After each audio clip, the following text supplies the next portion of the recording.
Kawai ke jingjia ke bamla shu ban ngej. Haba ubriu ubla tip kerteng. Collins, Jumaisi, Kalusha. Ubadang lifeless nem ke kerta. Udai ubriu ubal la ot dok briu ne vampire. Haketin pareng nemar udah penyap hadu saupar ngut tangki kentai sudah.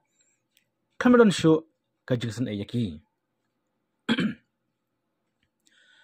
Habal tagasi ya kijing sa ajung ki pulit ki lalap ya ka lam ki gelop ki robar chong ki karkhana ki roll chong ki stop bat ki song nylon nalor ki wei de ki tiar dayu breu bana kijing ka dei chong lakam blo penyap ya safar ngut ki kentai kenthop ya ka tengah lajong blo penmong ya ki bun ki breu ki bawla penyap dak ba pendap ki khot met hakilang khot lengkai bat bread ki Hajaka berjabo hakandong ba chung Kenya han Nairobi.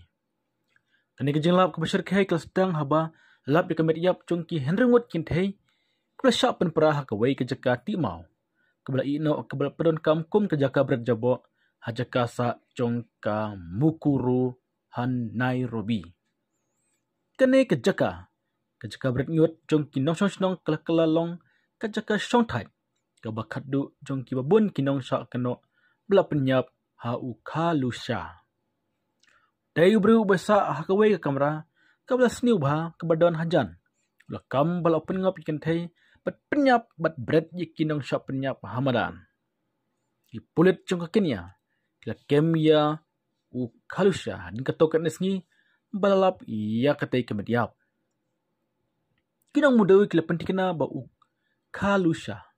Bela plai ki kam penyap beriu, kentup ya kat tengah jong Kini ki beriu kila syak penyap kidai ki bala syak penyap pedang usnam araja arfuar berkatarik belakem yak Kalusha. Haka jaka sa jong Kalusha. Kinong tokiat kila lap ketok ni teli ki mobile phone ki identity card bet kisong nylon.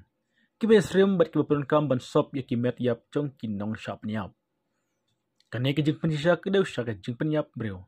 Kebat temu lipa bat kebat temu berpenlong ya kita kat ne ban khot ya utet bundi jong unong Kenya. Na pedang kini kibla syakta hakte kecingja. Kedai kesamla Josephine Owino kebadang arpsan senam kekerta. Kebadai ka hair braidar keba namukuru kawa jenga. Owino ula jano haden ba ula yok pun hakawi ka step. Kapara jong ka pereskia. Kalawat ya ka hakabakat du kelapoy ya cakap bernyut. Hakabala pensutu ya ki cenderang jong katain. Wanawat ya kemet yap. Jing persyang jong ki lalap ya kilang kot lengkai. Kibuan ki met yap bala penmong. Ketar pelut jong Kenya kelas syak kan thot namar makim syamlalai halor ki kubur baki jak ikan thai. Kajing sya bak jaka berat jabo. Katan hajan kawai katanat. Kabla bu jing keli halor kajing pet bat jing la jong ki pulet. Jing penpau ya kini kajing syak penyap breu. Kapan kewin ya Kenya. Kari jika boleh kenduk lipai kejing hakasain pertai. Pat kejing haki kokot. Jing iki persya ya kejepen kiu khajana. Pat bam sap jong kesur karjala. Kila jelai bah hakaba kibun kisepting bagi bor senjar. Kibun kami kimkoduma jong ke Kalusha bat penpai ya kejing berkat. Naki kam sain pertai.